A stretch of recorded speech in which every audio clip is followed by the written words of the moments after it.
bring a pen. You can share mine. Okay. Hello everybody, welcome to Conway Hall. I've just got a few messages to go through before we introduce our esteemed panel. First and most importantly, and in accordance with all European regulations, let me just let you know there are no fire drills planned today, but if there is, if the alarm does sound, then do head for an exit or a Frexit, as we call them these days. You can see them signposted around the room.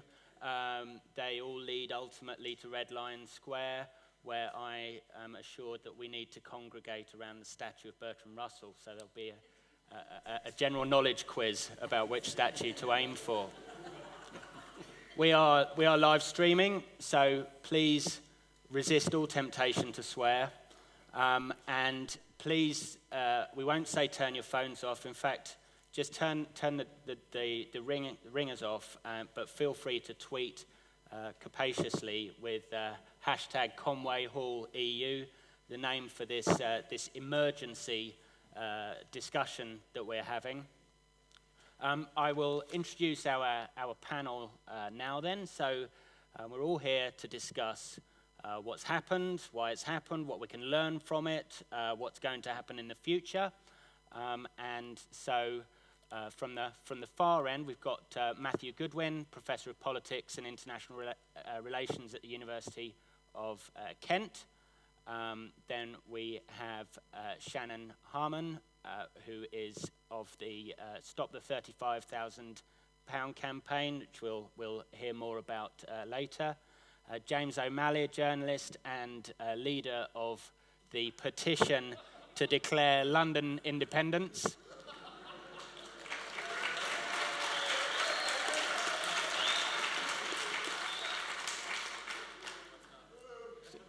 Tough crowd, James. We have Takis Tridimas, Professor of European Law at King's College London. I'm sorry you didn't get a similar response, Takis.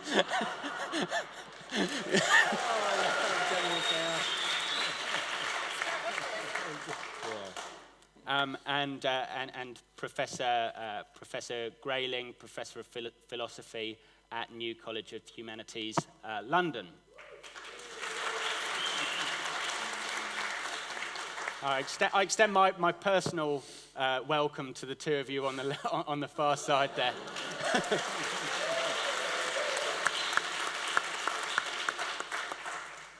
My name's Guy Foster. I'm head of research at Brewin Dolphin. I'm only here to chair the discussion between these knowledgeable people.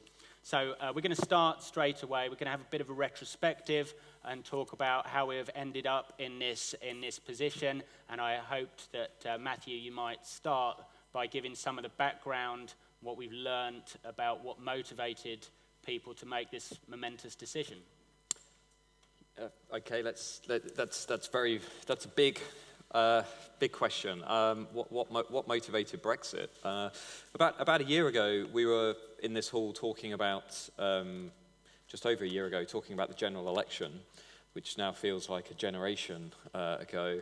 And we were talking about the rise of UKIP, and in particular, we were talking about a sort of growing divide within Britain between, essentially, and I'm going to be quite crude, but between groups of voters that were very comfortable with globalization and EU integration, lots of Londoners, lots of well-educated, high-skilled, socially mobile voters, and another set of voters that were very anxious about rapid social and economic change, not doing as well, pessimistic about the future, left behind by the country's economic transformation.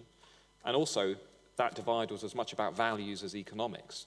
Two groups of voters holding a very different outlook on social and cultural issues.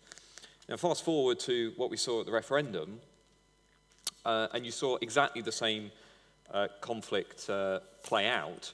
If you look at where Brexit was strongest, support for Brexit, median income was £18,000 versus median income of around £30,000 in areas where Remain was strongest. Brexit really won over communities that were predominantly white, suffering typically with more economic disadvantage, at low average levels of education, and those areas turned out, right? One of the reasons Brexit won, and we saw it all in the opinion polls just before the vote, you could see that the Brexit supporters were really committed. And down the east coast of England in particular, turnout was really high, and they took that opportunity to really impose a different set of values on the country.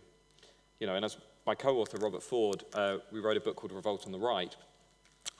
It said on the morning of the 24th, he said, have you woken up feeling as though another group of voters have imposed their values on you? Well, now you know how UKIP voters have felt for 20 years. And it was, you know, in a way, it was a sort of, you know, it was a nice way of just reminding everybody that, you know, we are incredibly divided by class, by geography, by generation. And all of that played out at the vote on June the 23rd. So is it possible that it's not just, I mean, you make it sound like it's not just about the issues, it's not just about people telling us how bendy our bananas can be and stuff like that. You feel that's certainly the case, it's something deeper and more societal than that? Oh, absolutely. I don't think this was really about Britain's relationship with the EU. I think predominantly this was a moment where a group of voters who have felt cut adrift from Westminster for a long time, particularly as the main parties focused on the middle classes more so than the working classes, and a group of voters who have felt profoundly uncomfortable, not just with immigration, but with cultural change more generally, took an opportunity to let the country know how they felt about that. And they were not, and let me be a bit provocative perhaps given the petitions going around, you know, they were not complacent about the vote. If you look at where the support now for a second referendum is strongest, in Camden and Hackney, those areas also were among the top 10% for having the lowest turnout at the actual referendum. So I can sort of understand the sense of anger and frustration among Remainers, but you know, one group of voters turned up and really wanted to have their views and their values known, and another group of voters didn't to the same extent. And I just think that's worth reflecting on. And has it enabled them to have their values known? Or well, we're leaving the EU. I mean, you know, firstly, we're leaving the EU, and secondly, every major Conservative Party contender is committing themselves to immigration reform, which is what they want, and the Labour Party now, you know, one stat, more than 60% of Labour constituencies voted for Brexit. You know, there are more questions here for the Labour Party than there are for the Conservatives. And so these voters, in a sense, have got what they want in that both of the main outlets in British politics, both of the main parties now, are going to have to somehow readapt around Britain being out of the EU and also having stronger restrictions on immigration. That's ultimately what those voters want. Now, whether they'll be satisfied or whether they're expecting more radical change is another conversation.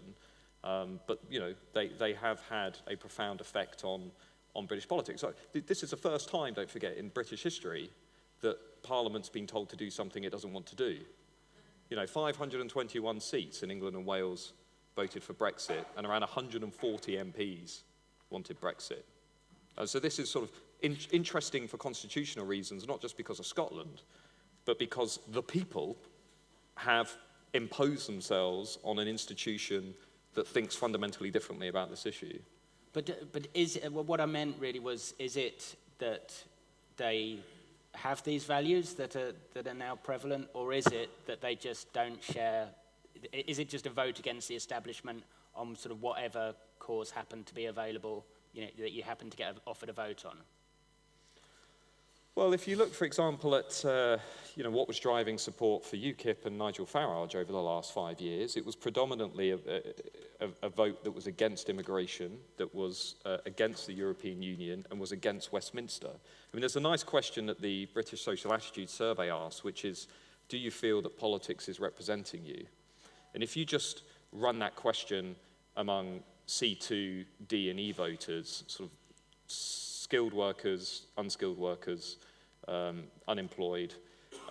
Never before has the level been as high as it is now in terms of people saying they do not feel that politics is adequately representing them. And there are, let's be honest, there are good reasons why voters feel that way. The transition to a service sector economy, post-industrial economy, has not worked out very well, particularly for groups outside London and the South East. Many of those voters feel that they were never really given an opportunity to have a say over the arrival of free movement. And many of those voters feel that they were effectively shafted by the focus of New Labour and then compassionate conservatism on middle-class swing seats. So I can kind of understand why, in a referendum context, they decided, I've had enough. I'm actually going to let people know that it's not all about focus groups and swing voters. And they took that opportunity. Okay, well, perhaps I'll ask Professor Grayling. I mean, we've got this two-party system, and one of those parties is born out of the unions and protecting labour, and one of them's born out of landowners. Is that the nature of the lack of political representation, that the reason those parties came to exist is no longer aligned with the society that they're trying to represent? I think there's a lot of truth in that. They are very strong on their traditions, both of the major parties, and traditions tend to get out of alignment with present realities in ways that make it very difficult sometimes for the parties themselves to understand their own constituency. Labour, being officially Remain, seems to have really lost touch with a very large segment of its traditional vote, or the people that they would normally talk to. The additional problem to that is that this has been quite a long time in the making. If you go to our continental partners in the European Union and travel around those countries, you see the national flag flying alongside the EU flag. Every major infrastructure project which is on the go will have a sign up with the EU flag showing how much input there is financially and in other ways to those projects. Here, there is silence. You never see an EU flag, and you don't know, except in certain parts of the country, whether or not this is EU money which is making a difference there. So the presence of the EU in the life of the nation and the polity is played down in the UK and has been ever since we became members, first of the common market. And this is left, on the one hand, you have silence from people who should know better and should be able to articulate the benefits of EU membership. And on the other hand, you have a relentless, hostile, skeptical rhetoric from the tabloids, from the right wing of the Tory party, from UKIP, making everybody think that somehow or other, actually, we are net losers by being members of the EU.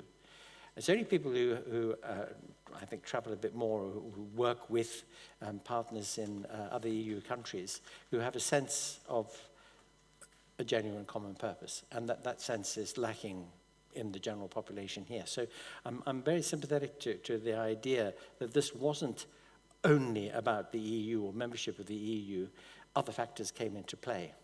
And I think the big losers actually are the political parties, and we see from the potential for a major split in the Conservative Party over this matter, and certainly it's already become visible in the Labour Party, that there might have to be, or there might, as a result, be a realignment across the political spectrum because of this. At the moment, we're in a period of uncertainty. We don't know what's going to happen to Jeremy Corbyn's leadership. We don't know who would emerge as leader of the Conservative Party necessarily.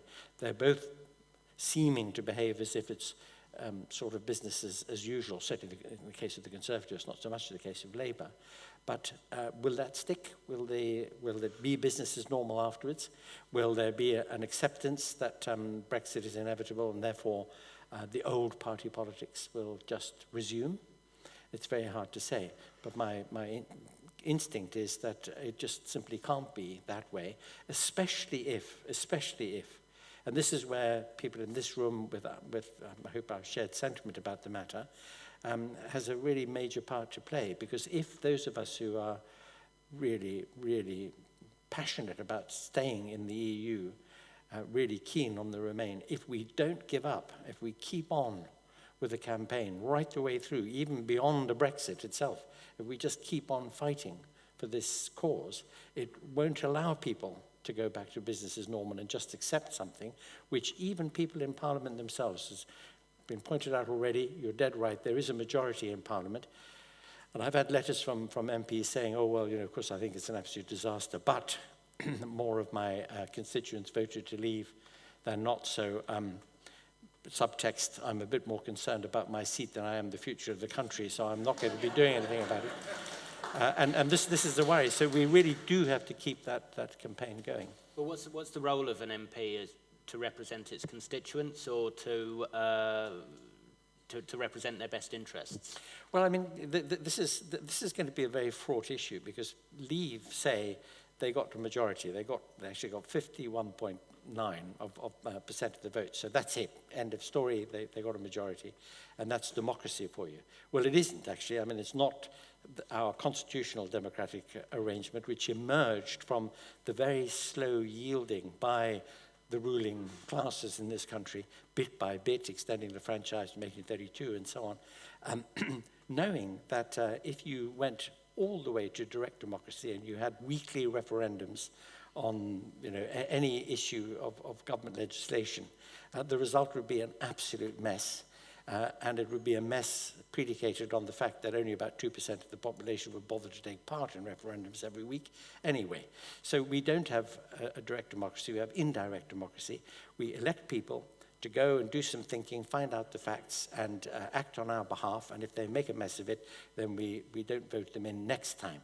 The point about elections is that they happen periodically and not too far apart. So we've always got some kind of monitoring of the situation, and we can change our minds about things. What's so undemocratic about a referendum is that it looks as if it's one-off. It's actually a snapshot of sentiment at a particular moment in time. And for Parliament, for MPs, to say that this referendum, which was set up originally as a non-binding advisory referendum, that this referendum trumps their parliamentary duty to think of whether it really is in our interests to go as people at the moment think we should, is a failure to enact their constitutional responsibilities. This is why I think one major arm of what we do has to be to say to MPs, look, you've really got to take your duty as a representative, not as a messenger boy or girl, but as a representative who's got to take a serious look at the circumstances and make a judgment and act on the basis of that judgment. And the very worst thing is MPs who write in response to letters that we send them and say, well, I'm with you, I'm a Remain, but, the referendum, so my hands are tied, I'm just going to do what they say. What mandate has this given to MPs and to the government, this referendum result? What does it empower them to do? Obviously to leave the EU, but that can mean any number of different things. So what are they empowered to do? Well, I mean, officially the line is that the referendum was only advisory and not something that was set in stone. But essentially, most members of Parliament have interpreted the result, which by the way, was not that close in England. I mean, Leave won by 7 points in England, basically. So, before holding that second referendum, I think, there needs to be a lot of sort of grassroots work by Remain. But MPs have basically interpreted it as being start proceedings on negotiating the exit, and also delivering an end to free movement and replacing that essentially with a points-based system. Now, there are going to be discussions about, do we go into a transitional arrangement, an EEA type arrangement, which other panelists might like to talk about? Do we get an arrangement that does deliver exemptions on free movement when, for example, the Swiss have been unable to? The one thing I would say is, wherever we go next, I think it's critically important, and not everybody in the room will agree with this, but I think wherever we go next, it is critically important that we view the result of the referendum as being legitimate, and we try to satisfy the concerns and the anxieties of Leave voters, for the simple reason being that, social groups in Britain have just essentially punched the elite in the face.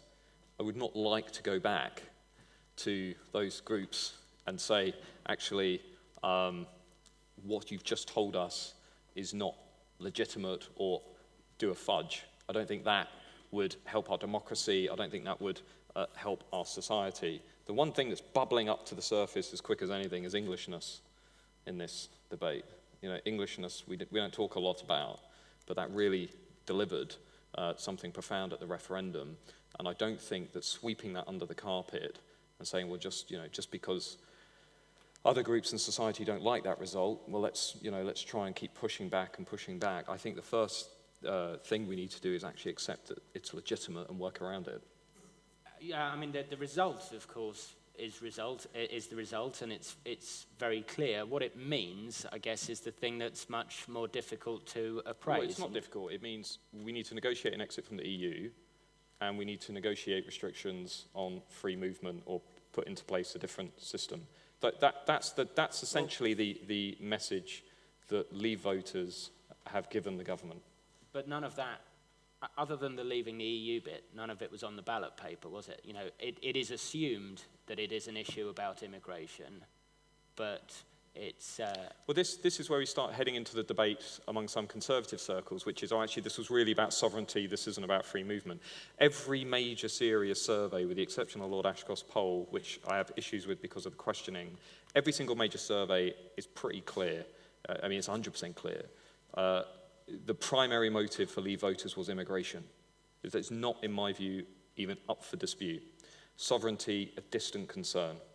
Now, we can have a debate about, is that right? Is it wrong? Is it sort of morally acceptable, whatever? But that is primarily what these voters want to see. It's why they gave 4 million or so votes to UKIP at the general election, and it's been pretty evident in public opinion surveys in Britain since the 1960s. The only thing that's sort of disguised what we saw in the referendum is that we have a first-past-the-post system, and those preferences have had to be stretched into different parties. And this is what's so unique about the referendum. Europe cut across the left-right divide as an issue. So you get social conservatives on the right, and you get around 35% of Labour voters who want Brexit. So the main parties found that very difficult to manage, but the message, I think, was unequivocal. Sorry, I don't want to, just the two of us to be taking up all the oxygen here, but just like to push back on this point about the legitimacy of the outcome. I think you're dead right that a lot of the motivating sentiment must be taken seriously, and you're also right that, of course, it's an immigration issue, and it's also about those people who formed, as it were, the heartland of the Leave vote were feeling very disaffected and very separated from the process, nobody taking an interest in their concerns and the like. Putting the blame for that on Europe, making very, very generalized promises about what would happen if we had retained, quote unquote, our independence, and leaving it completely open exactly what the roadmap would be for addressing the concerns that those people had, was a major fudge on the part of the Leave campaign. There is a very, very good case for saying that the Leave campaign was dishonest in many ways, and that quite a margin of the Leave vote might have been persuaded to vote Leave because of those dishonesties. And so I don't know that it's entirely a matter of legitimate about. I also think there were two serious mistakes. There shouldn't have been a referendum in the first place. I mean, I was sort of being grown up political sensitivity should have recognized that there was a problem that needed to be addressed. But if you're going to have a referendum, then because of what was at stake in it, the voting age should have been lowered to 16, because this is about the future. And also, for something with such a major constitutional and national impact, a simple majority is simply not enough. Everywhere else, in every other mature and sensible democracy, if there's going to be a referendum, it has to be a supermajority or a double majority. And the fact that it was a simple majority is scandalous. Okay, well, that seems a good time to talk about the petitions, I suppose. But first of all, sorry, Can I chip Takis. in here? I entirely agree. I think the decision to have a referendum is highly questionable. I also don't see the referendum as a celebration of democracy, rather as an illustration of post-truth politics. And I think a claim can be made that there was a lot of misleading information. Now, just to be devil's advocate, whenever peoples of European Union countries have been asked to vote on matters of European integration, the result has not necessarily been favorable to the European Union. And I think we need to bear that in mind. That by no means justifies the way the referendum was conducted. But I think it is something that political elites, both at European Union level and at national level, ought to bear in mind if the idea of European integration is to work. Now, I mean, we talked about the reasons that might have led people to vote leave. I wonder what are the political effects, and to me they're very disconcerting, almost disheartening. First, I don't think that we end up with more democracy. If anything, we end up with less liberal democracy. Somehow the idea is cultivated that democracy equates to majoritarianism, and this is not true at all. I think the European Union has done an awful lot for protecting fundamental rights and also an awful lot for dispersing political power. This is, I think, an aspect that has been overseen. By having more centers of political power, in fact, it helps the citizen. It empowers the citizen. So I don't think we're going to end up with more democracy. I think, irrespective of the motives of voting no, the effect is that the no vote empowers what appear to me to be the wrong causes. It really does. It does not project a message of inclusion. It does exactly the opposite, and it empowers all sorts of wrong causes. It also places, I think, the United Kingdom in a trajectory of conflict with the European Union, the European countries, and I think that is not good. It's going to lessen the political influence that the UK will have. I don't see it as a recipe leading to more economic prosperity or to alleviating social and economic differences. Well, those were all issues that were essentially sold as part of the Brexit package: taking control, having more democracy, no negative economic consequences. Now we've got a leadership election. Someone's got to become Prime Minister. Someone's got to deliver on what I would think was quite a difficult agenda to fill. So just, does anyone want to comment on the legitimacy of that mandate? Does anyone feel that there should be an election or a return to the people to discuss the issue? Yeah. James? I think the problem is now we've had the referendum, we're basically I want to echo what Matthew said. I think we're stuck in that anything we do now, or as a country, is going to have to be reflected in terms of the results. So basically, we're screwed in one of three ways. If we don't leave the EU, if we somehow weasel out of it, then there's 52% of people very, very, very angry and discontented with the result. If we leave the EU but have free movement, we again have some very angry people who don't get the results they were expecting. If we leave the EU and get rid of free movement as well, we're screwed anyway because the economy melts down and everything goes horrible. So there's not an optimistic way, but I think the trouble is we do have to sort of accept the referendum has happened. I mean, maybe a second referendum could void that, but I think selling that to people would be quite a tough ask. Well, I think one way in which... I was simply going to say the conundrum here is that the referendum implies a binary choice, whereas in fact the choice is not binary. I mean, the European Union affects all aspects of economic, social life, issues of culture, issues of values. So To say no, it's easy. What to do requires a government program. It is not something that can be entrusted to the executive solely, in my view. I think I'd just like to contribute to that specific point. I think that's right in that if you look at the British Social Attitude Survey, and it's been running since the 1970s, it's seen as the gold standard of surveys. It's not just an opinion poll. And it asks people when it comes to Europe, basically, do you want to leave? Do you want to stay? Or would you like to stay in Europe, but a reformed Europe? And pretty consistently, the most popular answer has been outside of the binary choice, which has been, I'd like to reform Britain's relationship with Europe, hinting perhaps that large majorities ultimately want to stay in. But, before we sort of go down this line of, a line that actually makes me feel uncomfortable after what was not a close referendum. This was decisive in England, and I keep saying that.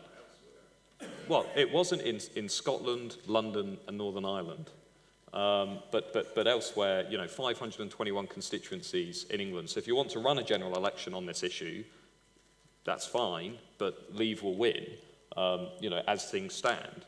But I've heard a lot of sort of, not tonight, but in other sections of the media particularly, a lot of condescension, sneering, let's just wait for Leave voters to pass away, fairly kind of, dismissive stuff.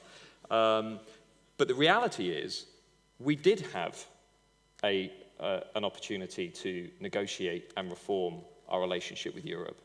And we weren't given very much. And David Cameron failed to deliver very much. So we did go down that option.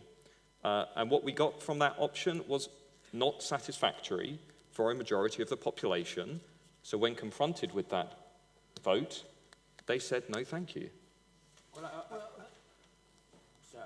That assumes that people voted on the basis of the settlement negotiated by the Prime Minister, and I'm not really sure. Well, that was what the debate was about and the campaign was about, wasn't it? In January and February, we had a national conversation about a reformed relationship with the EU.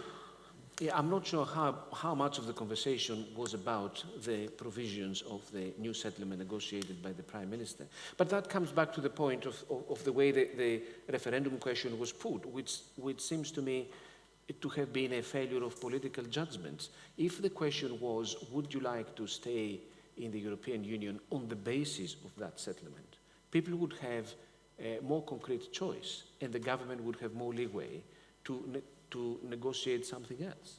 The way the question was put to the people was really in favor of Leave, in fact. Behind what appeared to be a very unbiased process, I think Leave was favored. I think that's why the question was altered on the ballot, because it was originally seen to be not impartial. Remain Leave followed the stay. Was it stay Leave or stay go, which was considered to be too favourable to Leave. I mean, we're now arguing about the questioning on the ballot. I think outside of conversations, in particular, pockets of the country, I think it's, what we saw at the referendum was fairly conclusive, was preceded by negotiation with Brussels. It did not deliver very much. And that is what we have to live with. Now, 5-10 years from now, maybe there's another opportunity for a referendum and everybody can have that conversation again. But this debate that we're having nationally at the moment is not getting anybody anywhere. Okay, well, let's move on then. Let's move on. So, Just before we do that, could I ask Matthew? See that? we'll move on in a minute. Yeah, sorry. But I just want to ask Matthew, insisting on the size of the margin in England, outside London. Do you think that if another referendum were to be held at the end of this week, let's say, that Leave would have 52%? All of the polling that has been released since the referendum, look at the latest Ipsos Mori or ComRes, completely refutes the buyer's remorse thesis. I would suggest this is a construct of, Remain-leaning newspapers and such that actually this can't really be the real result. You know, this is the real result, and if we go back to the country in a week and say, can you do it again, my worry would be, you know, the Leave vote increases. Okay, well, it may depend whether they hold commercial property funds or not. Well, don't forget one little quick thing, and then I'll be quiet. There was a very revealing Comres poll a few weeks before the result, which suggested most people, 63%, were perfectly willing to accept a short-term economic cost for a Leave vote if it meant they had greater control over the country's borders. Now, I'm not saying I agree with that, but that is an insight into the Leave vote that is very regularly swept under the carpet, that for some people this was not just about GDP. For some people this was about something else. Well, I find, I probably haven't looked at it as much as you, but professionally I look at these things and try and understand which direction the country's going to go in. And combining the result and the Survation and the YouGov polls, I came to the conclusion that there seemed to be a firm majority who wanted to retain access to the single market, even if it meant well, that's a different question. Even if it meant not being able to limit free movement, because that's, you know, that's the impossible duo that needs to be reconciled by the coming government. You've been told you can have the single market and restrict labour. It seems unlikely that that's achievable unless the Europeans are bluffing in some way. So now somebody has to kind of reconcile that, which is what's going to presumably either happen or not in September. But let's talk about whether this result can be overturned, either legally or democratically. So there's a few. You can see who I'm looking at here, Takis. There's a few suggestions. One is that, first of all, Article 50, the invocation of Article 50 has to go through our democratic, our normal constitutional process, I think. So does that mean it has to be voted on by Parliament, or could Mrs. Leadsom, for example, tweet it on the 9th of September?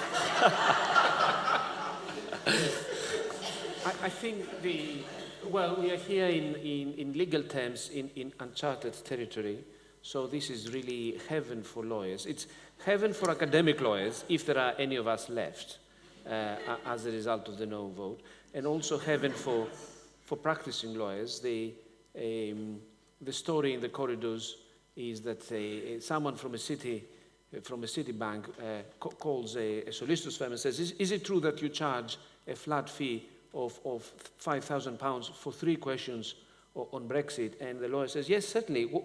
Tell me the other 2 questions. So, so the truth is we are in terra incognita. There is no precedent to go by. And I think in legal terms, there's a series of questions. First of all, how to manage the process.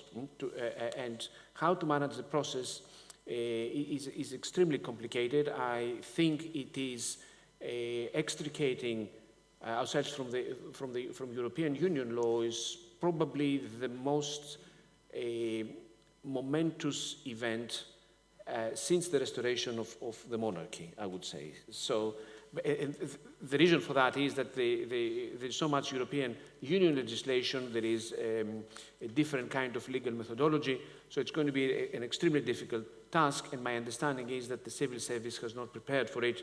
The only preparation has been really from the Treasury, and some of it from the Foreign Office, but it's going to be a huge task. So I think there are the following issues, just to outline them, because I don't want to bore you with the details at this stage, but I'm happy to answer more specific questions. First of all, it's a matter of English law. How is a decision to withdraw to be taken? Does it need, and I think there are 2 main issues here. Does it need an act of parliament, or can it be done by the executive? Now, that's a difficult one. On a personal level, I retain an open mind, but I think my provisional view is that it does require an act of parliament. I think in any event it would be folly not to have an act of parliament, precisely because leaving the European Union is not a binary choice. It does require a fully fledged economic and political blueprint. And I think this is really for the electorate, in fact, to decide. Before you go on, just a show of hands, if it requires an act of parliament, who thinks that there would be who thinks one would pass? Yeah. Okay. I would have thought it probably would. I think for the reasons that you mentioned earlier, you know, it's difficult to go back to your constituents and say, I know you all voted out, but I said we'll stay. Okay, and I mean, the other... Okay, so, well, that's the first issue, whether it will require an act of parliament. I also, I think there is a very, very good possibility that the issue will be litigated. I think that some people will argue that there has to be an act of parliament and it cannot be done otherwise. Okay, and then there's a new Scottish question. And then the second question is the question of Scotland, because according to the Act of Scotland, the Scottish Parliament has an obligation to comply with European Union law, and also its consent has to be given for any changes to the devolution arrangements. So if you put these two together, in the event of exit from the EU, then the Scottish Parliament will no longer have to comply with EU law, which means that this cannot be done without its consent. So expect a rough ride there, I think.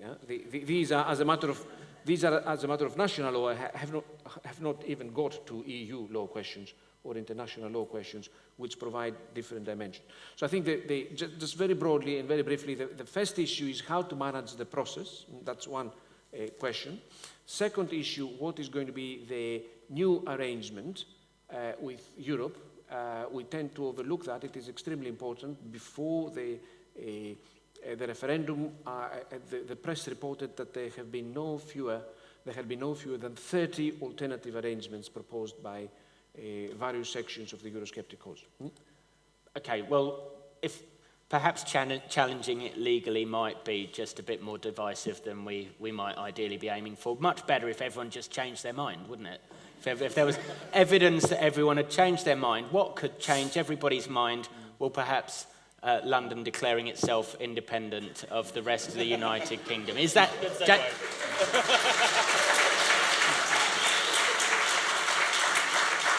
Is that your motivation, James? Sorry? Is that your motivation? Well, I started the petition as a little bit of a joke. It was... Bad start. I supported the Remain campaign. I was very disappointed. I stayed up all night watching the results. About 5:30 in the morning, you know, David Dimbleby says, that's it, we're screwed. And so I thought I created this petition just so like frustrated Remainers, you know, could sign it and we could all sort of cry in frustration together. I thought maybe 100 people had signed it.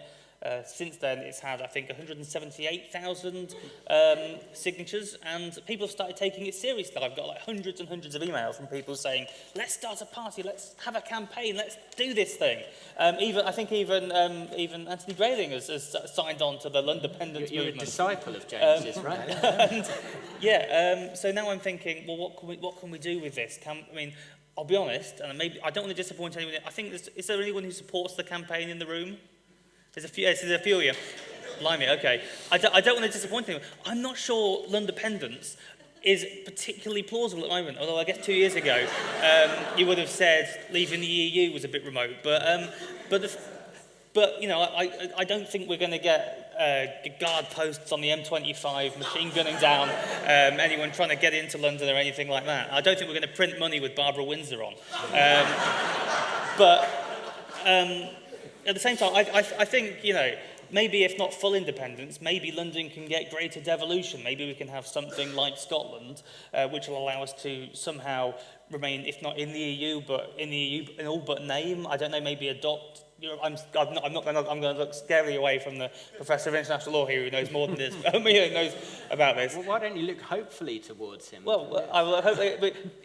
Is there a way we can somehow get London to just remain in the EU? I mean, Scotland has huge range of powers over its own laws. We've got a bigger population.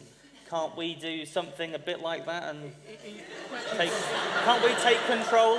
It's not obvious, Not obvious at the moment how it can be done. That's not a no. Bear in mind, if you ask 2 more questions, it's a massive bill. What do you think, Professor Grayling? Is James underselling the prospect? Well, I think the practicalities look rather daunting, I suppose. I mean, it would be marvellous if the whole country could stay in the EU. That would be the desideratum.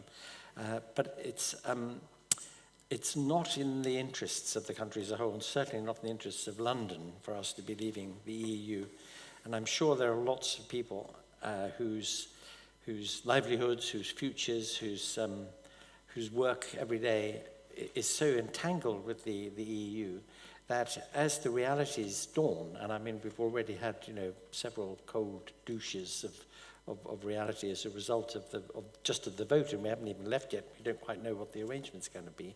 That this must be a wake-up call. This is why I feel, I'm very sympathetic to the analysis that Matthew gives, but I am much less inclined to give up on my wishful thinking that there are plenty of people who are changing their minds about it as the realities dawn, which is why I think that a very, very vigorous, very well-articulated campaign to change minds, to press Parliament to think differently, to get MPs to vote with their judgment and not with their anxieties about the next election is something that we have to do. It's something which is worth doing, because even if it didn't work out, at least it would give us a sense of satisfaction that we had done our utmost. And I think it would lay down a very serious marker. Our partners in Europe are very afraid of the right wing in the Netherlands, the right wing in France, looking for the Nexit and the Frexit and so on. That are already, of course, there have been calls for referendums there. The Frexits are there and at the back. So that they've taken a pretty strong line on this, but I think the great movement of history has to be for all the European peoples and nations to work together. And these setbacks, and this is a very major one, but it just could be, people look back on this in 100 years' time and see it as a major obnubilation, a major bump in the road. But if those of us who are very keen on the EU just keep on, and especially with younger people, it really is down to them. I would love to see a very vigorous, very articulate movement on the part of the young, all the way down to the 14, 13, and 12-year-olds, whose futures are very much at stake here. And that would keep hope alive, even if it meant that it was the hope of being able to rejoin the Union in a few years' time.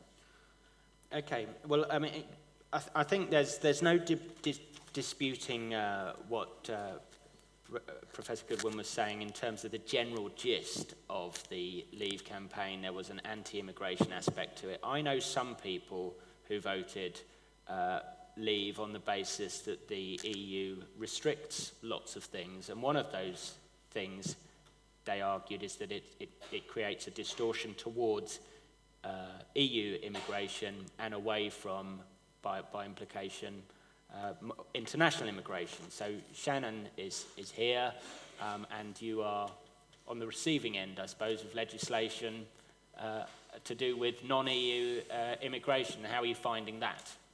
Well, to be honest, being on this panel, I feel a little bit out of place, understandably. I'm American, and I've been sort of hit by a legislation this past April where I need to be making a minimum amount of money of £35,000 in order to actually get indefinite leave to remain by year 5 of being on a highly skilled Tier 2 visa. And I mean, I've been here for 8 years. I've kind of made my life here.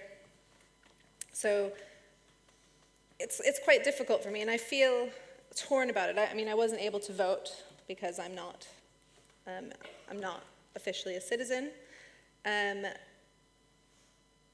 But I think that this legislation kind of puts Brexit in the spotlight in a way for immigration policy in general. And I mean, we don't really know what's going to happen for EU immigration. Who is the campaign engaged with? So we are engaged mainly right now with sort of the SNP party, which is kind of our target at the moment, because we think that sort of going upwards and being engaged with them, especially if they gain some sort of independence, might kind of be the savior for non-EU citizens. And you have, it would be pointless, would it, to try and engage with the Conservatives or Labour or something? Well, I mean, we've been trying. Yeah. And that's kind of a struggle that we have is because people say, oh, this, you know, if Brexit happens, this will be really good for non-EU people. But I mean, I don't think that's the case. They're not going to change this law for 20,000 people a year. They're just trying to minimize as much as possible and kind of say that they have minimized immigration. And what kind of response have you had from the SNP then? It's been really positive. I mean, we sort of initiated a debate through a petition in Parliament, and they were our most active supporters. They're basically willing to do anything we want. Professor Goodwin, do you think there's a chance of a following on from the EU debate that there is a more internationalist agenda? It was certainly something that was promised by some people in the Remain campaign, perhaps not specifically relating to Labour. No, I hope so. I mean, I've had academic colleagues who have been thrown out of the country for not the same reasons, but similar reasons related to the new the visa system, and some of the treatment of one colleague in particular by the Home Office was absolutely disgraceful and was in the national news. And hopefully it does take our immigration debate in a sort of productive direction, because post-free movement, I mean, assuming there are some kind of changes around that, you know, the Labour Party in particular has to think outside of the box on that issue. Otherwise, it's not going to have a viable long-term coalition. I mean, the Labour Party is in desperate trouble, and it's not just about Corbyn. You know, its entire coalition is fragmenting. And the Conservative Party may also, post-negotiation, begin to think about what this point system would look like. And I think, you know, fast forward a year or so, 2 years or so, we may have, you know, a new national discussion about what those boundaries are around immigration, and perhaps what a new system is going to look like. But when you have senior politicians on both the Labour side and the Conservative side saying, actually, we need to now think about what's going to follow free movement, it's clear that, you know, we are going to have a new debate at some point about that, and I hope that those examples will be isolated. I think this kind of can start a precedent for how the treatment of EU citizens as well. I think that having this sort of law enacted now for one group, I mean, means that it can definitely happen for another. Yeah, I mean, I think the statements of Theresa May and so on has been, you know, they've been out of touch with where public opinion is, you know, particularly on the role of and presence of EU nationals. But you know, both of the main parties are also, I mean, I'm not surprised the SNP are willing to do business. I mean, I think they've just been dealt pocket aces, and they've got, you know, they'll engage with anybody and everybody to get that second referendum. And they still have some problems around that. You know, mass opinion in Scotland is not yet in favour of a second referendum. And the economic argument is going to be difficult for Sturgeon to make post the oil crisis. And there is a flip side, actually. I would briefly say there's a flip side to our economy going sort of downward, and perhaps that will revive the opportunity for Remainers. There's a flip side to that. The next big debate in Europe is the Italian banks. That's the next big debate in the autumn, basically whether the Italian financial system will survive.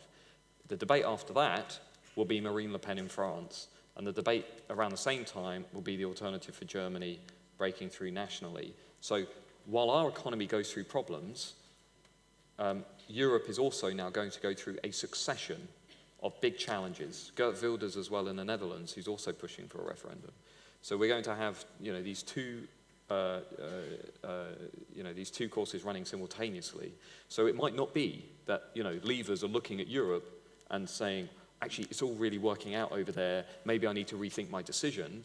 There's also a good chance that the Turkey deal with the migration crisis may well fall through as well. So I don't want to be, maybe, I'm sounding very gloomy today, I'm sounding very pessimistic, I don't mean to be, but I do think there are challenges on both sides that are going to structure our debate. Well, I do want to end on an upbeat note. So in a moment, I'm going to go along the panel and I'm going to ask you for your bullet points of what you want to see happening to improve life, improve our relationship with the EU, improve the general sense of empowerment that people have. So we'll do that in a moment, but first let me just quickly ask you, because we have talked about Scotland, but just Irish reunification, is that a possibility? Oh, okay, well, there you go. Politically, no, legally, perhaps. Well, anything's a possibility now, isn't it? I mean, James might be leader of the Labour Party by tomorrow.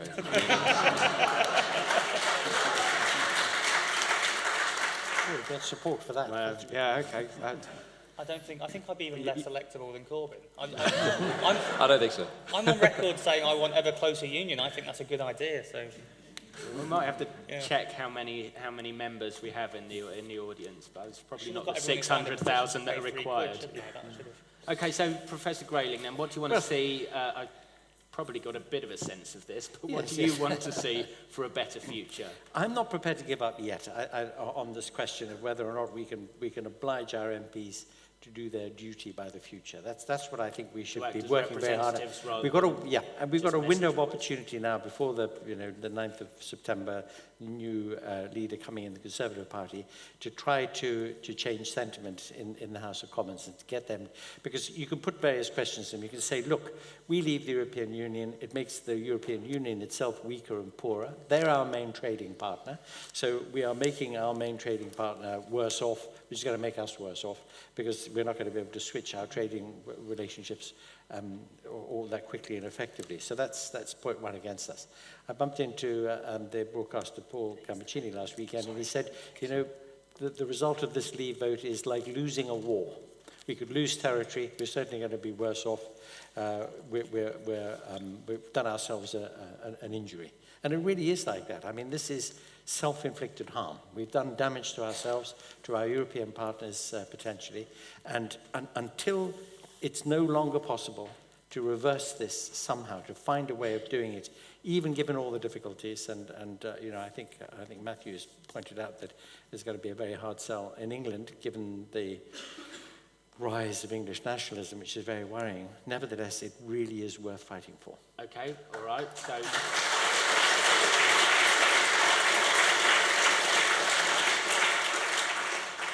Takis. Well, I share that analysis and I second it. I would say the best possible scenario, my top line, would be exactly the same. I think it is worth not giving up.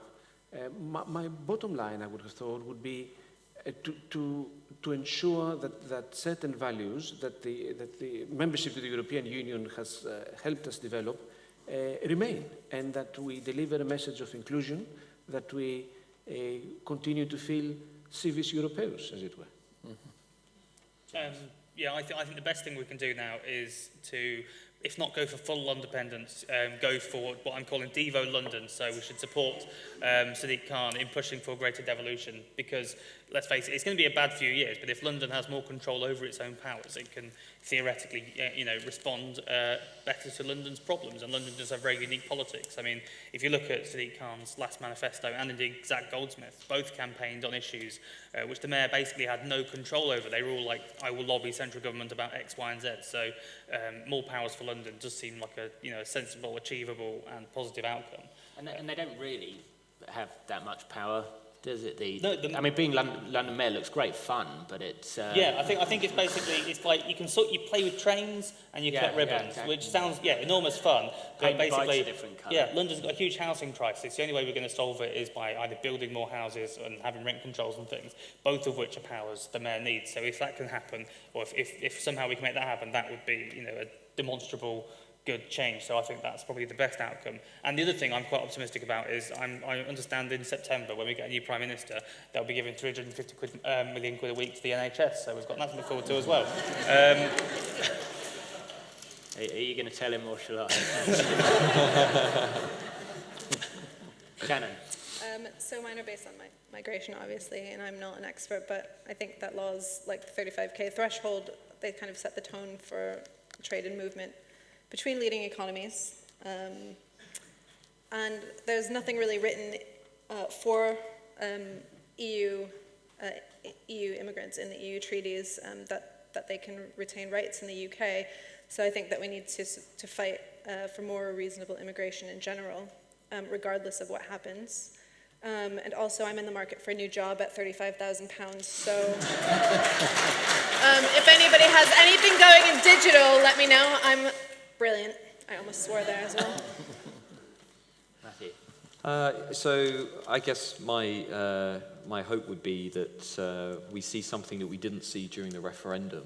I think the referendum could have been a great deliberative moment in British democracy where we could have talked to one another and we could have actually seriously had a conversation about what kind of society we are and where we want to be. What we saw instead actually was great polarization, where Remainers were talking to Remainers and Leavers were talking to Leavers, and there was no real exchange and dialogue. There was no marketplace of ideas, right, which is the essence of democracy. So my naive hope would be that we now go into a deliberative moment in Britain about how to make this work.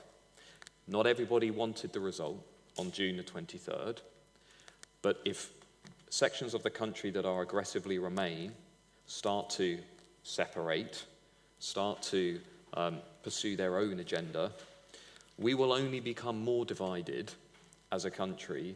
We will not at all get into a better place. So perhaps my tip would be maybe we should just have a conversation about how to make this decision work, because that ultimately is how you're going to win the respect of your opponents and get them to listen to your arguments over the longer term, not by saying, I'm going to go off and do my own thing because I don't respect your views and I don't really view your opinion as being legitimate, because that's what these voters have been told for 50 years, right, by the political parties and by the sort of a very different section of Britain. I would not replicate that strategy over the next 5 to 10 years. Okay, well, we're getting...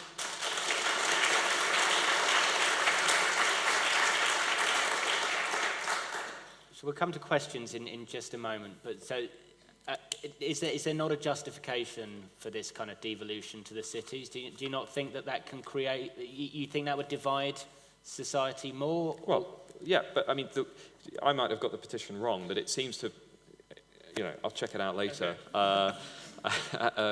But it sounds to me as though that's coming more from a point of, we don't like the decision, let's push London down a different direction, rather than let's make every city work a little bit better. Why don't we have a similar petition for Manchester or Sheffield, right? Let's do that, because it isn't all about... there are other regional secessionist movements now. Since doing the petition, people have emailed me saying, franchise Cambridge and Bristol and everywhere else. Franchise it, okay, there we go. Right, okay, well, let's engage the audience then. So perhaps we could have some questions. Secessionist.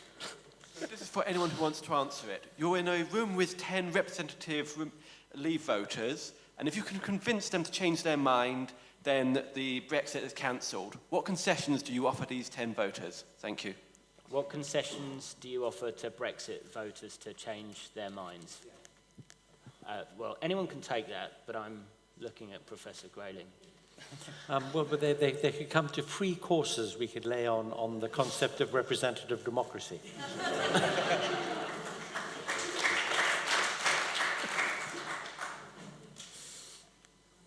I'll chip in, but I'll defer to everyone who's cleverer than me, everyone else. But no, I think, the reason Europe and immigrants get the blame for everything is because for the past generation, politicians have been blaming them for everything, and, people have been screwed over in many of the Leave areas. So surely the way to win people over would be for a government to proactively try and help people in other areas by creating more inclusive political and economic institutions. So, change electoral systems so people's votes count, redistribute more money so people, don't get angry about not having any money. I agree with Andrew.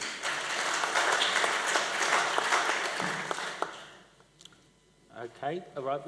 That was incidentally an excellent question. It was brief, it ended with a question mark, and it gave the panel a good opportunity to reply. So, Madam. I know that obviously in England the leave to remain ratio was like not very balanced, but overall it was quite equal.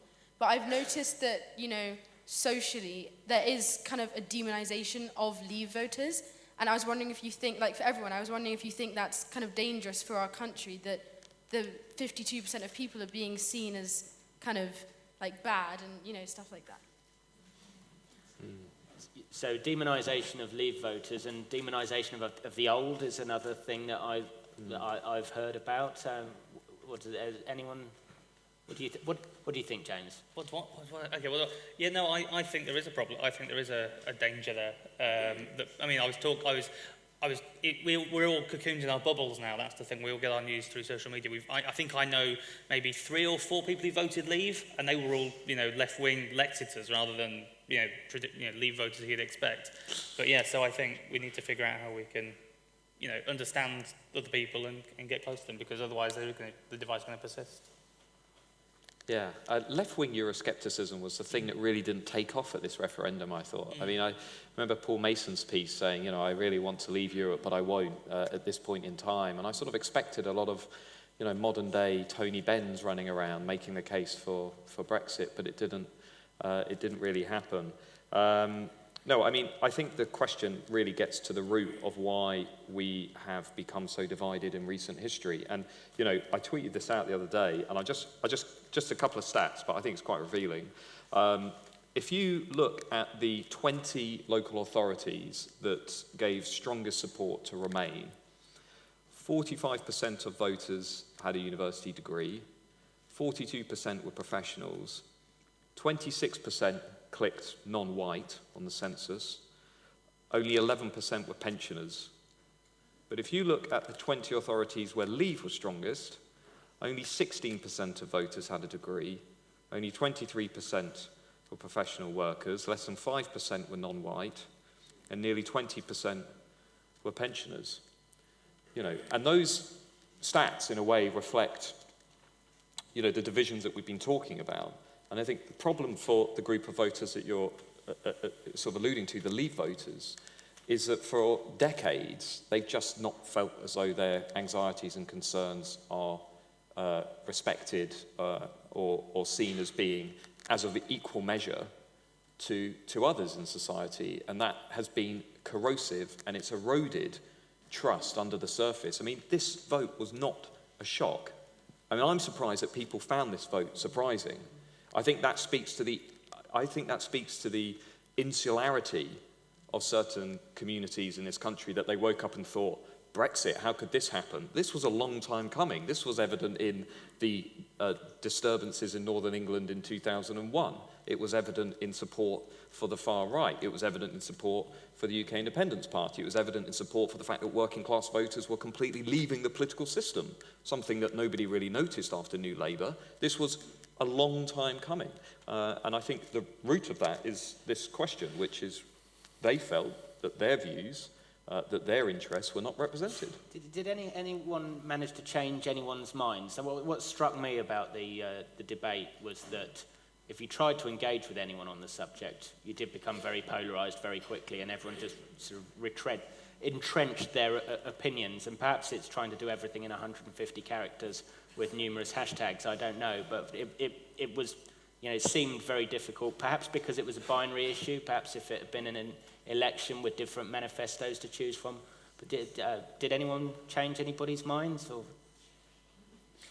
I think that's very difficult to know, but what I would say is that certainly it appears to me that the government, although it had an official policy of supporting the Remain, didn't really do all that much. I don't think it engaged at a very late stage, trying to deliver a positive message, and that was in the aftermath of years of anti-European rhetoric. So I don't think it was done with any passion. I don't think it was done with any vision. Yeah, well, it fed an equal amount of disinformation on both sides as well. Can I say that on the question of the demographics of the Leave versus Remain vote, actually that identifies a much more serious problem than just saying we have to address the concerns and the interests of the people who voted Leave. Because if you were to be extremely frank and say, well, would you like to address their concerns and interests by agreeing with them and having the country that they would like to have, then perhaps the answer would be no. Is that your picture of the new Britain, the Daily Mail Express, Nigel Farage Britain?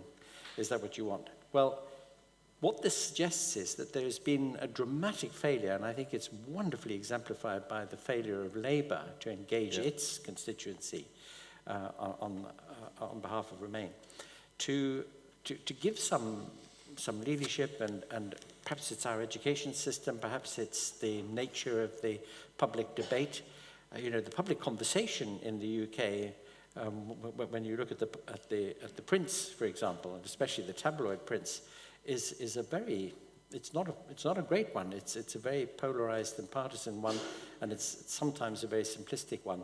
So maybe that's where the problem lies. How do we improve people's general participation in the conversation and the level of information and the level of maturity of reflection on these matters? That might be the long-term challenge that we really have to address. Okay, Madam. Just a very quick comment. I campaigned for the Remain campaign in Ealing, and I did actually manage to convince a couple of people, unfortunately not enough. And I felt that the trick was always to really listen to people first and listen to their concerns, because a lot of them had very legitimate concerns. So every conversation that I felt was successful started with just listening to somebody else's 10-minute rant. And then when you when that ended in a question, then you started to answer the questions. And people had very serious and very, very well-informed questions about the EU. And they very much felt that their politicians and maybe even their school systems and, the wise people on TV were never able to explain certain things to them. So I want to throw a question back at you, which is, in the aftermath of the referendum, is there a need to maybe increase education about the EU in Britain, and how could that be done?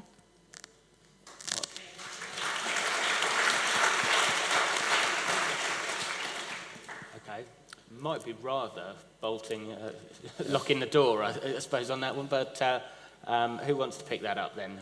I think the answer has to be emphatically yes, because as you know, there was a tremendous spike on Google of people looking up EU after the referendum, which is an amazingly disheartening fact. But it did give rise to the very best post-referendum joke, which was that the England football team all started looking up football on Google after the I think it's another great question, because if you look at comparative surveys, there is no doubt that we in Britain know less about the EU than most other EU member people in more or less every other EU member state. Now, there will be exceptions, and there'll be people in the room, no doubt, who know a lot about the EU, but generally we're not informed about the EU. And it takes us back to the point made earlier about, why don't we talk about the benefits of EU membership a little bit more? And we undertook an experiment before the referendum where we gave groups of voters different messages about the EU. Gave them negative economic messages, Eurozone crisis, no growth. Gave them positive economic messages, look at how Britain has done well in the EU, and the same on immigration and culture.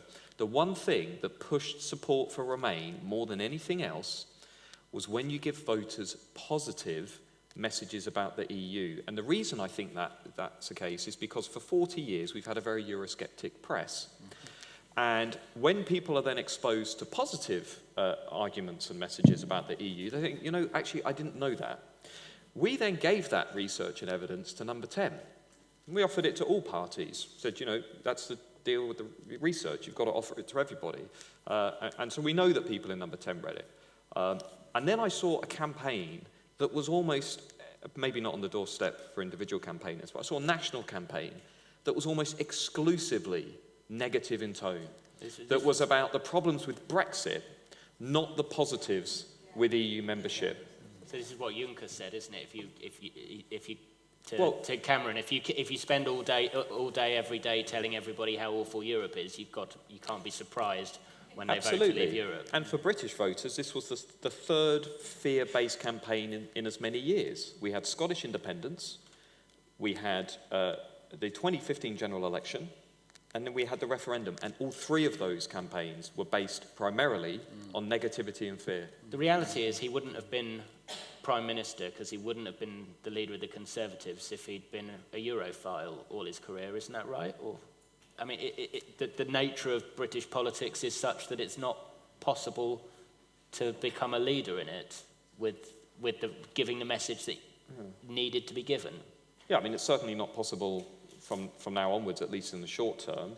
I mean, it's you know, if you believe the rumours and you believe the sort of John Redwood stories and so on, David Cameron was very Eurosceptic. And we know for a fact that Jeremy Corbyn instinctively was Eurosceptic and may well have voted leave despite what he says publicly. But, you know, Corbyn also, I think, as was referred to earlier, it was a major factor in the result in failing to, again, communicate a pro-EU message. I was struck a week before the result, YouGov poll, 43% of Labour voters did not know where the Labour Party stood on the referendum. The party that wanted to take us into the Euro, and Tony Blair and Gordon Brown, they did not know what Labour's position was.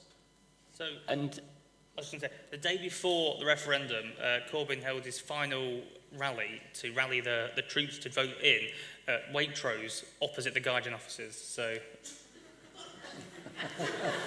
that, I wonder why it remained lost. Sorry, I was going to share that. Yeah. Thank you. Wasn't the referendum far more about economic inequality and deprivation than the EU? I represented a North East Wales constituency at Westminster which voted to leave. It has a very low number of immigrants, very low, but it has high economic deprivation. In 2 of the 4 towns, male unemployment is over 30%. I also represented later a constituency in the Scottish Parliament, parts of which also had high economic deprivation in Clackmannanshire and Fife. And yet, because they had the Scottish Parliament and a government which in a sense had released the pressure cooker, they voted to remain. I would like Professor Goodwin's comment on that paradigm. Well, I'm not sure I can explain it, but I mean, I think the issue of economic inequality completely underpins the referendum. Wales is a perfect example of that. You know, when you look at not only the Welsh Assembly elections, but also the referendum votes by authority, and you see Merthyr Tydfil and Wrexham and, you know, those South Welsh valleys in particular, basically the home of the Industrial Revolution, voting en masse for Brexit. Not only do you begin to realise the scale of the problem that is facing the Labour movement, but you also begin to realise just the sheer level of inequality between South Wales and North London. You know. Are a scapegoat. That's what it comes down to. Immigrants have been made a scapegoat for economic deprivation. This city is run by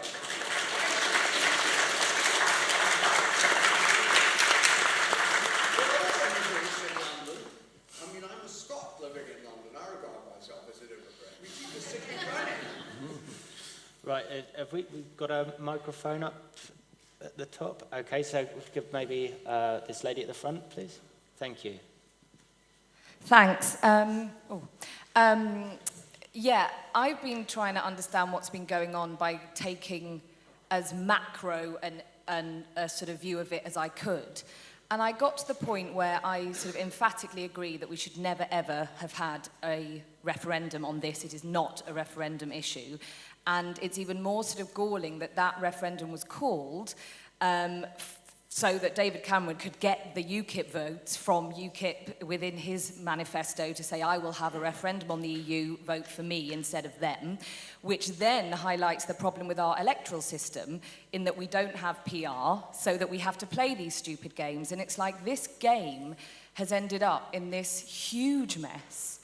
And I think that what makes me very sad is that I totally agree with all the comments to do with the fact that both both sides have lost here. It's not that the Leave voters, we should go and, I voted to stay, that they should be demonized or should be treated as having done the wrong thing.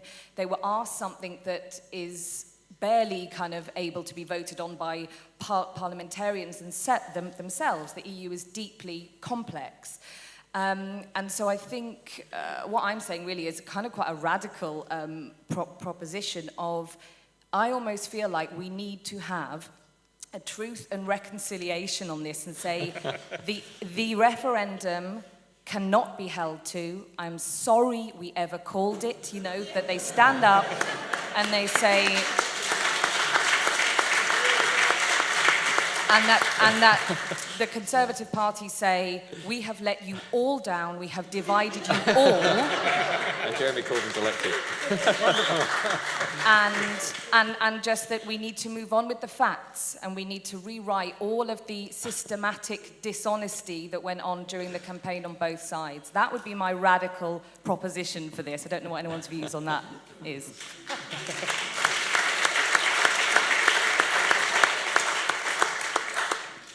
I'm not sure that required an answer. Does anyone?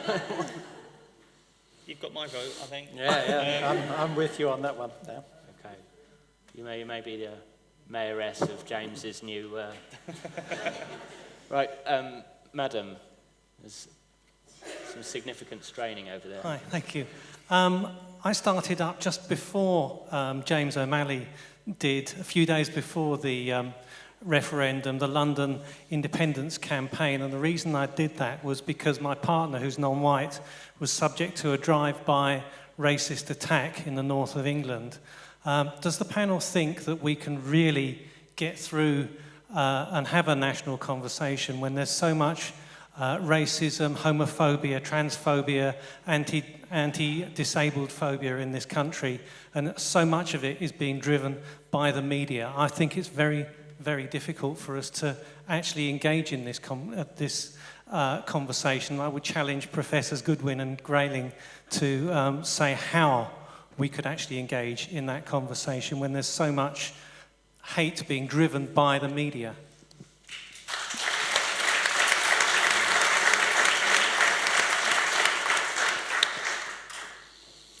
Well, it was terribly distressing to see racist attacks and really awful behaviour. And there was a case of some youths on, I think it was a bus in Manchester, attacking an American because he was an African American, and they assumed that he was some sort of undesirable immigrant into our country, pouring beer over him and beating him up and what have you. I just think it's disgraceful, that kind of thing, not acceptable at all. And the Brexit vote seems to have, popped a bubble on that one and made some people. I don't know that it's a huge number of people who will act out their xenophobia and their racism, but it's kind of encouraged some people to do that. It's terribly ugly, and I'm afraid to say it is a perennial blister on all societies that this happens. Again, it's one of those things where you have to keep up relentlessly and systematically the effort to change people's attitudes and behavior and to protect the rights of people, of everybody, to their choices, their style of life, to what they are, to argue for the legitimacy of it. This is, in a way, a kind of accidental outcome of the Brexit thing, that it seems to have given some people permission to act out their attitudes. But it's a universal problem, and not specifically, I don't think, a referendum problem. Can I just chip in here very quickly, because I think you're raising a very important issue. I think it is as important as it can be, and I think it links to what I said earlier, that the Leave vote has empowered their own causes. There are just two. It is part of a wider anti-human rights rhetoric which has developed over the last years. The idea being that we have too many rights, that the rights are abused. And I think the short answer to this, it's to my mind, a dangerous argument. And the short argument is this. First of all, we need to remember, on the basis of historical experience, that regression is possible. The fact that we have achieved so much in terms of protecting the rights of the individual does not mean that rights cannot be taken away. I think we need to remember our history. So constant vigilance is required. I think that's very important. Secondly, if you think that human rights can be abused, then surely you must accept that state authority can also be abused, in which case the question to ask ourselves is this: where would you rather live? In a society which allows the abuse of state authority, or in a society which allows the abuse, as it were, of human rights? I think these are issues which, to my mind, are indirectly at least linked to the debate on Europe.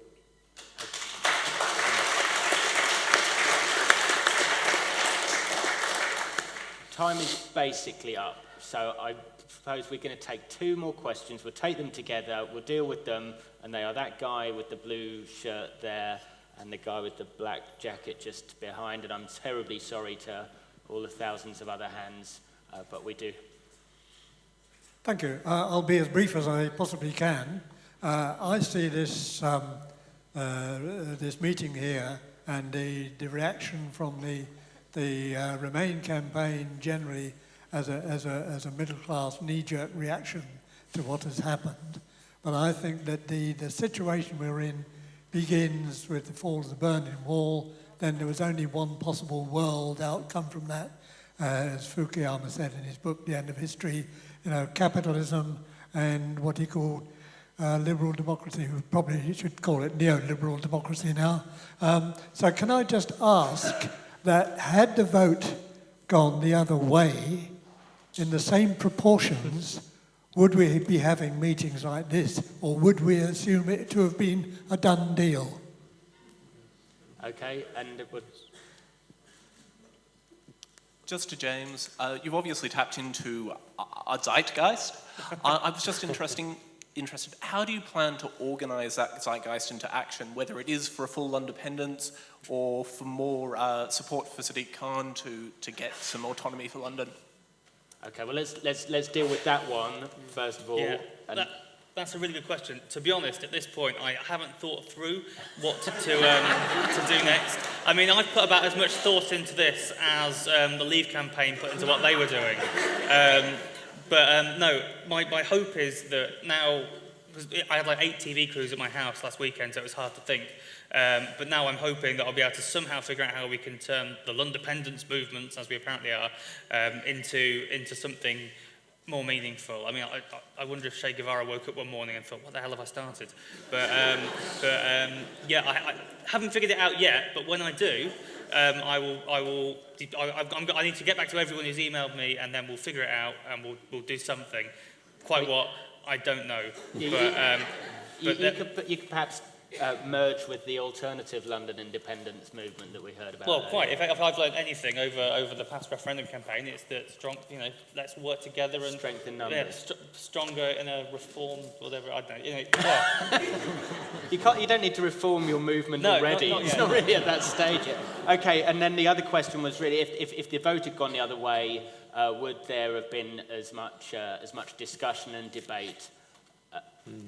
Well, I think that's an excellent question, and the answer to that is I hope so. I'm just expressing a personal view. I am not a political campaigner. I strive to approach things with the agnosticism of the scholar, of the academic, and I think yes, I hope we would be having a lively discussion had the vote gone the other way. I think the problems would be the same. To my mind, the way of addressing them would be different. I would like to see a lot of reform, both at EU level and national level, but I think this is a separate question from whether the interests of this country are served best by staying in or voting out. So, yes, I would very much hope that we would be having as lively a discussion, albeit with somewhat different parameters. Just quickly on that question or comment, I think you could quite plausibly argue, and again, I don't think many people will agree on this one, but I think you could probably plausibly argue that things over the long run actually could have been worse for British society if it had gone the other way in terms of integration. And what I mean by that is, if the expectation going into the referendum was very much that we would have a 52 55% Remain vote if you looked at the polls, and we'd have a strong Leave vote. And the discussion around that was very much framed along the lines of the SNP in Scotland, and that we would be faced with this sort of awkward, large, but not quite majority, but large army of voters who just, want to rebel against, the system forever. I do think, and again, maybe it's my political naivety showing through, but I do think there's more potential, given the actual outcome that we saw, for these groups, for everybody to actually think about, where we're heading and how we can do that together, than there would have been had it gone the other way. It's my instinct more than anything. I'm not entirely convinced that a Remain majority Britain would have been as accommodating of groups who perhaps lost out in that than we have an opportunity to be now. And I can already feel that 99.9% of this room disagree with me on that one, but maybe it's me living in the north for so long before moving to London, I'm not sure. I think those shaking heads are just earth tremors. We know, just very briefly, but we knew from before the day of the referendum that if the outcome were the other way around, 52-48 to stay, that it would have been unfinished business. We were told that by Nigel Farage. The campaign, the toxic hostility towards the EU would have continued. It would have been unfinished business. The things that Matthew says would have happened, would almost certainly have happened. That we all know there shouldn't have been a referendum, but given that there was one, the best outcome would have been a very significant Remain vote, and that really would have silenced things for a generation.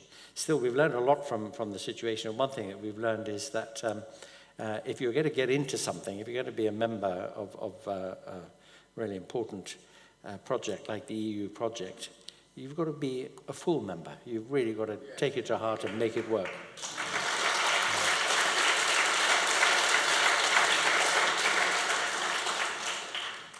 Okay, well, at that stage, we really must draw the physical part of the debate to a close, but nevertheless, the social and digital debate can continue. We've got hashtag Conway Hall EU, so continue to post your questions and give your views. All it remains is for me to thank our guests, our panelists, and to also thank you for coming along and making this such a great debate.